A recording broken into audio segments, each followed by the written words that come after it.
Hello everyone, Mr. Emi Shield here, and this time I'm going to be talking about Batman v Superman Dawn of Justice, but with spoilers.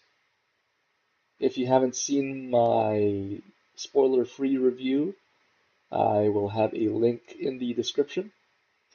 I'll even put a link here, uh, a card rather, here on screen that will link you to that video. Now, as the title of the video says, this will be a spoiler discussion. So if you still clicked on this without having seen the movie, you've been warned. But just in case, I'm going to count down from five, and then I'm going to start talking about the movie with spoilers. So, five, four, three, two, one. You've been warned. The spoilers start now. There are a lot of things in this movie that, as I mentioned in the, I don't know if I mentioned in the spoiler-free review that it just raises a bunch of questions that it doesn't answer. One is, why did the hearings or the event after the hearing, the actually let me explain the scenario first. There was this character, this security guard from Wayne Enterprises who lost his legs during the uh, Superman versus General Zod fight back in Man of Steel. He lost his legs, so he's pretty bitter about Superman. And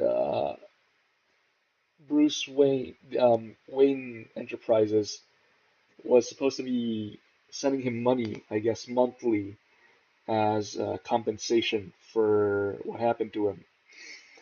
And he wasn't getting it. Apparently, Lex Luthor, for some reason, was able to intercept that money and send it back to Bruce Wayne. One, how the hell did that happen? How did Luthor intercept that money? Uh, and send it back to Bruce Wayne? Why wasn't it? The movie even brings it up with when Bruce Wayne found out that the guy wasn't getting his money. Like, why wasn't it? Why didn't anyone bring it up to him before? And it was a pretty flimsy explanation of I can't even remember why the explanation. It was just to make ah cripes. Anyway, so the guy pretty pissed off about with Superman.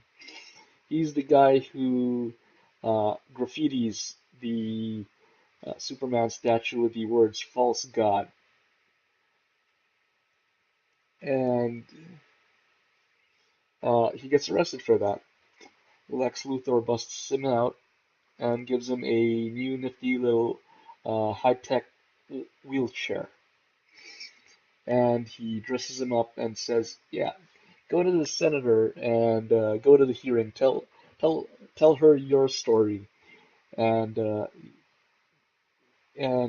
Superman will probably show up and all that stuff and whatever." So yeah, the he goes to the hearing. The Senator Finch um, takes him as a witness, and on that day, I guess out of coincidence, Superman shows up, goes in the room, stands on the I guess the witness podium or the speaker podium, doesn't say a word because It wasn't his turn. Senator Finch was started talking and saying how this being a democracy, this is how we should handle things. And then because Lex Luthor is the one who provided the wheelchair, there was actually a bomb inside that, and it explodes, killing everyone in the room, of course, except Superman. And basically, that's the whole end of that story arc. That whole um, should Superman still be doing what he's doing? Sure, Superman eventually goes off after that and reflects on the answer to that question. He goes off to the mountains and sees Kevin Costner, his dad, and his dad tells him, "Do whatever you want, do what you gotta do." It's just Superman needed that explosion to happen to reflect to to wonder whether he's doing the right thing, to have some some conflict in some inner conflict, to wonder whether he's doing the right thing, really. Then there's his Superman's expression after the explosion. He's he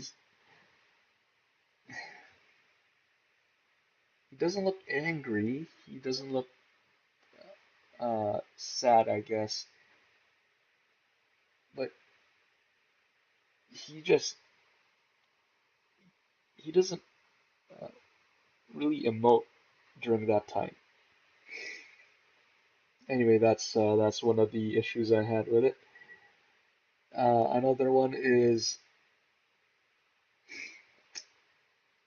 okay. So Batman eventually finds out that Lex has this kryptonite, basically, and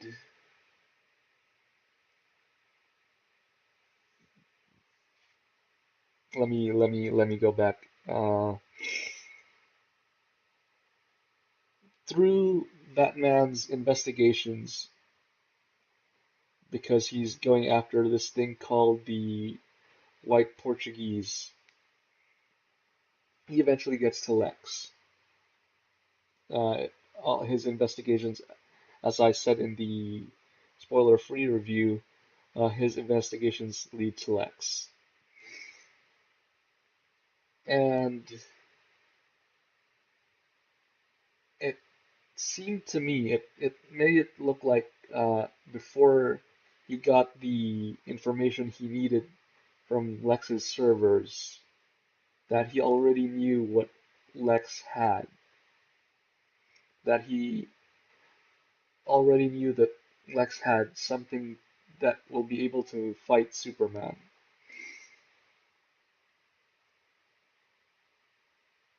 That that part wasn't really clear. Also, about Lex Luthor, uh, the movie showed him explaining the kryptonite to the senators, Senator Finch and another person uh, in the congressional hearings about Superman, and that he says that this mineral, this kryptonite, was able to, when applied to a Kryptonian, when applied to Kryptonian anatomy, it will degrade their cells. So was this Lex Luthor? Was is My question is Lex Luthor the only being in movie that has access to kryptonite? And if so, how does he know the effects of kryptonite on Kryptonian anatomy when he had to ask permission to get access to General Zod's corpse?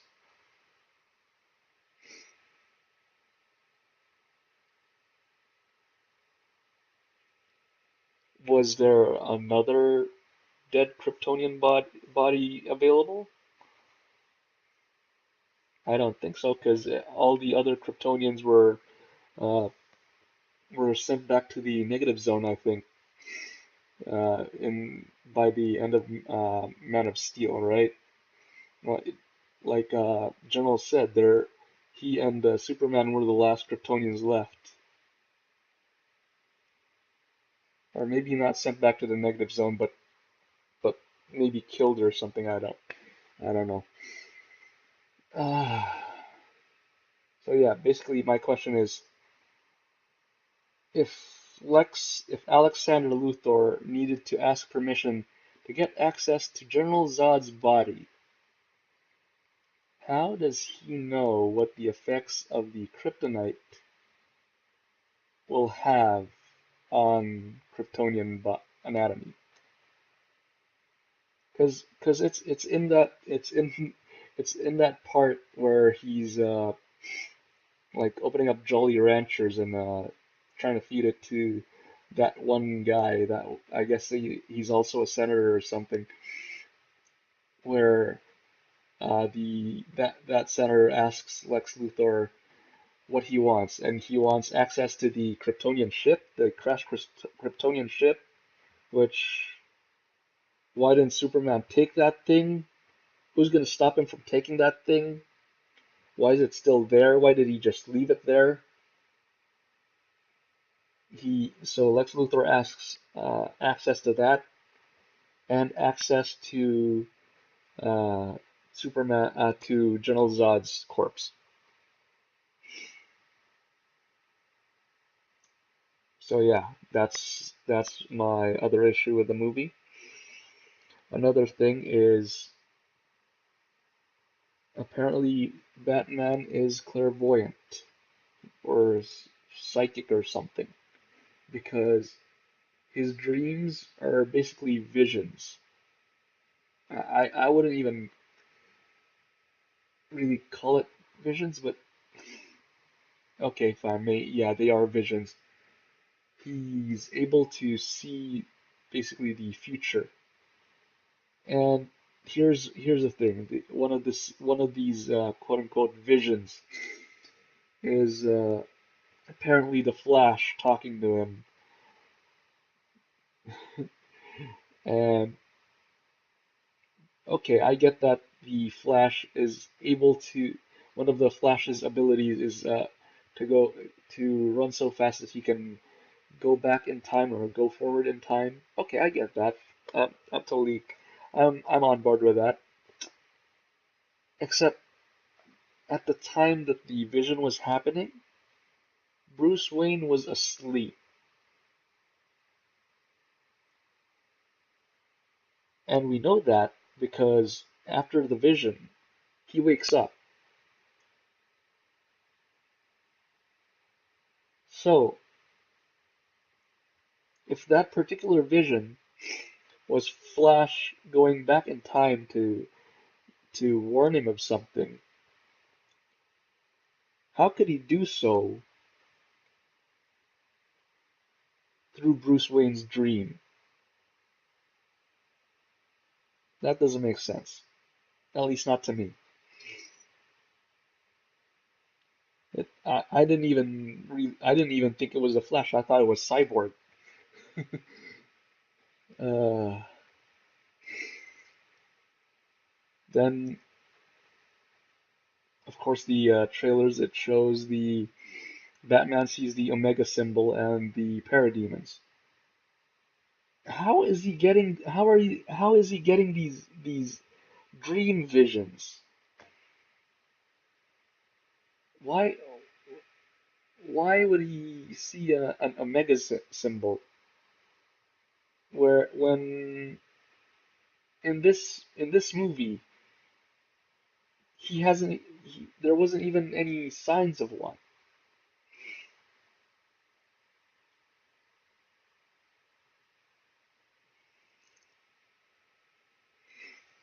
And it can't even be explained by the flash vision. Let me go back to that. The flash vision can't even be explained by the oh, Bruce Wayne knows about the Flash now because he saw the Alex Luthor's file on the metahumans. No, the vision happened before the decryption finished because when he woke up, then he saw the screen says the decryption complete. When he wakes up from that flash dream, and that's where he sees the decryption was done. So before he knew about the flash, he dreamed about the flash giving him a message. What's up with that? What the hell?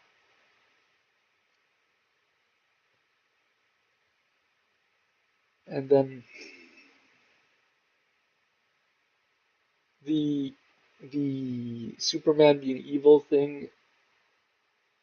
Okay, I get the dream about Superman being evil with the with the armed guards because that's pretty much the mindset that Bruce Wayne had about Superman at the time, where if left unchecked, this will this is basically what will happen if he doesn't do anything about Superman. Superman will just grow and become some totalitarian leader and kill people and not kill people, but and police the world basically. I get that dream. What I don't get about the dream, that particular dream, is why are parademons there? He's never seen parademons. He's never seen the Omega symbol as far as the story is concerned.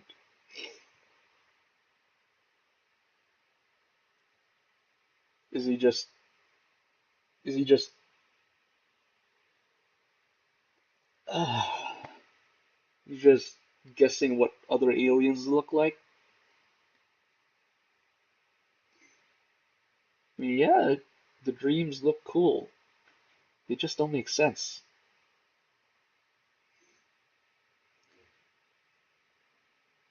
And then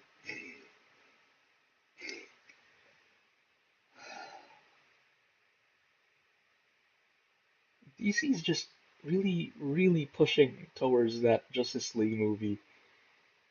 And it's clear because, as I said in the spoiler-free review, Wonder Woman, even though she fits in the story for this movie, she and the whole story arc of her and the the metahuman information that Lex Luthor had, that wasn't necessary. That could have been taken out of the movie, and Bruce Wayne could have dreamed about something else, something that makes much more sense, and the story would still go on fine. That fight with Doomsday, Wonder Woman didn't really need to be there because when okay, let's see, uh, when Superman saves Lois, excuse me, when Superman saves Lois from drowning because she tried to get that spear, that kryptonite spear, Batman was just dodging, was just was just avoiding Doomsday the whole time.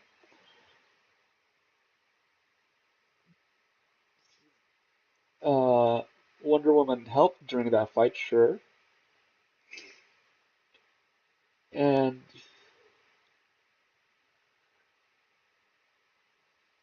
it made the fight easier because eventually she gets the lasso, ties Doomsday up, which allowed Superman to stab Doomsday with the kryptonite spear.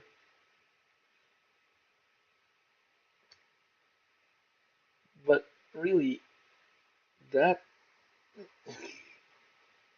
even without Wonder Woman, Superman could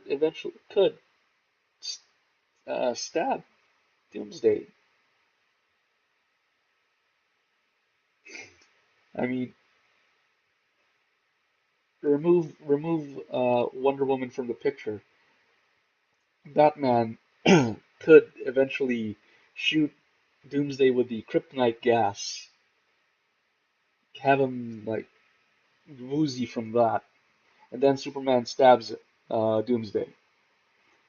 Because basically, if Wonder Woman wasn't there, that's basically what would happen. Because the how that uh, Doomsday death played out was Wonder Woman lassos Doomsday, and then Batman shoots him with the kryptonite gas,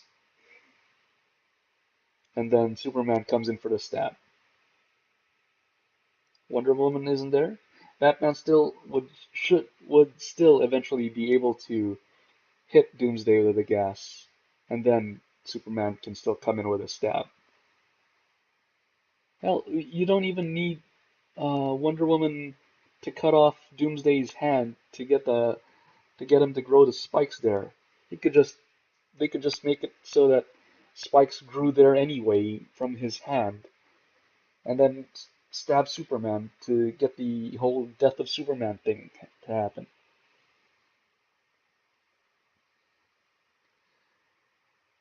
Which again leads me to another question. Superman dies, okay, sure. And from the story, because Superman died, they also make up a reason. They also make up that Clark Kent also died in the whole Doomsday attack. Okay, fine. However, Clark Kent's body was sent to Smallville to be buried. And the last scene of the movie confirms that because Lois Lane is in Smallville burying for Clark Kent's funeral. Okay. Then back in Metropolis, there's a coffin. There's this big there's this whole ceremony where there's a coffin being brought to some site, and the coffin had Superman's symbol on it. Who's in that? Did they have a did Bruce Wayne provide some dummy body to be put in that?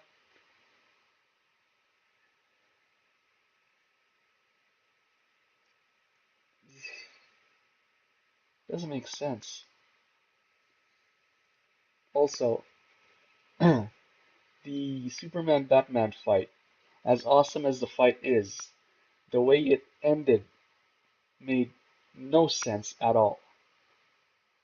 The way it ends is Batman is already over Superman because of the beating he gave him, and is about to stab him with the kryptonite spear, and then Superman says they're going to kill Martha,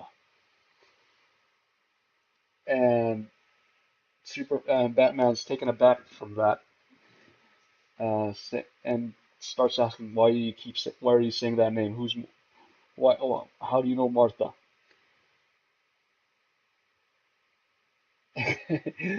and and reason that Batman the reason that Batman decides not to kill Superman is because Martha is Superman's mom. They share their mothers share a name, basically. Why does that stop Batman from killing Superman? Uh, he, Batman was already saying that. Uh, how does that? I've heard uh, the justification for this is that Batman realizes that it humanizes Superman. How? Okay, so Superman has a mother. Superman has parents. Okay, sure. So what? Batman already knew that uh, before the fight, where he was saying that his Superman's parents probably taught him differently than what Batman's parents did taught him, dying in the gutter.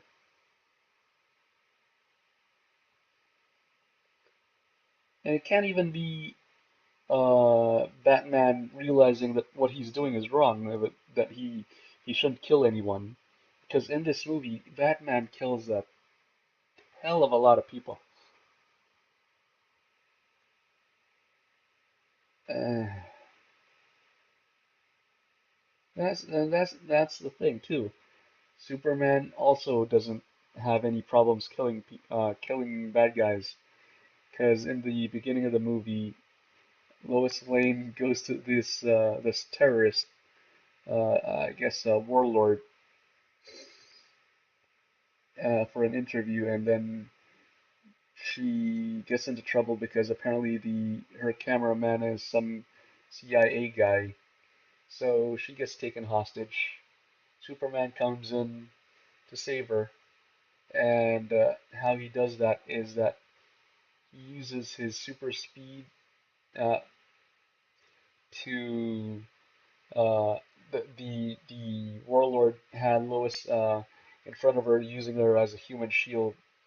Lois drops lets go of her hand of the guy's hands so that she's not holding him, and Superman just super speeds him through a bunch of walls. That would kill the guy. That would kill the warlord. So Superman has no problems killing people. I would even go as far as to say as Superman has no problems being brutal, which is why Clark Kent not liking Batman's methods of dealing with criminals. That doesn't make sense in this movie.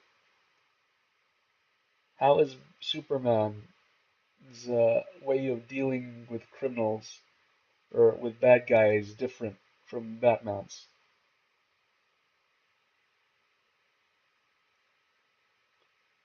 In the end, he even sends Batman to save his mom, which is why we got that awesome scene where Batman pretty much Arkham Asylum, Arkham,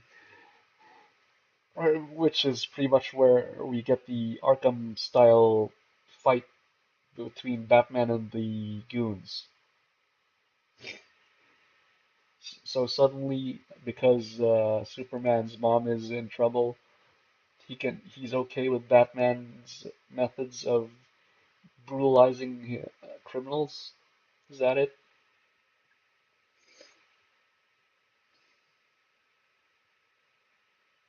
Oh gosh. Probably even forgetting some of the issues I had with the movie.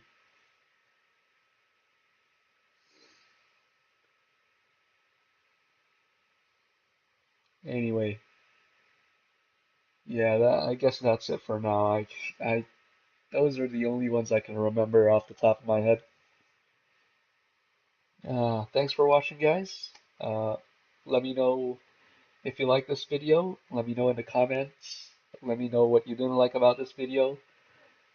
Subscribe if you want to follow my channel.